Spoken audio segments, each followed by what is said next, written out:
India کے شہر حیدرآباد میں منشیات کے خلاف ایک بڑے کریک ڈاؤن میں elite action group for drug law enforcement Eagle نے شہر میں کام کرنے والے منشیات کی بین الاقوامی سمگلنگ میں ملوث ایک نیٹ ورک کو پکڑا ہے۔ این ڈی ٹی وی کے مطابق اس نیٹ ورک میں ایک انجینئرنگ گریجویٹ بھی شامل ہے جو خواتین کے سینڈل میں کوکین چھپا کر یہ کاروبار کر رہا تھا۔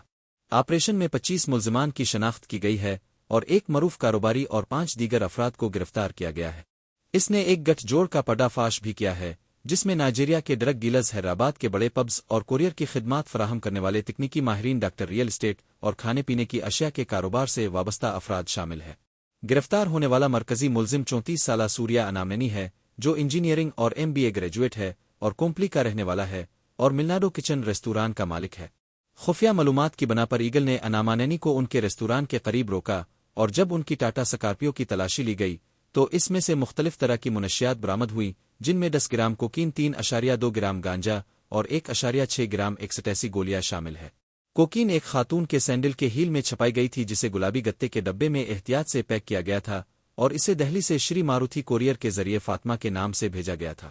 ان کے اطرافی بیان نے حمیت نگر، کریم نگر اور کھاجا گوڑا میں سپلائرز کے ایک وسیع نیٹ ورک کی نشاندہی کی۔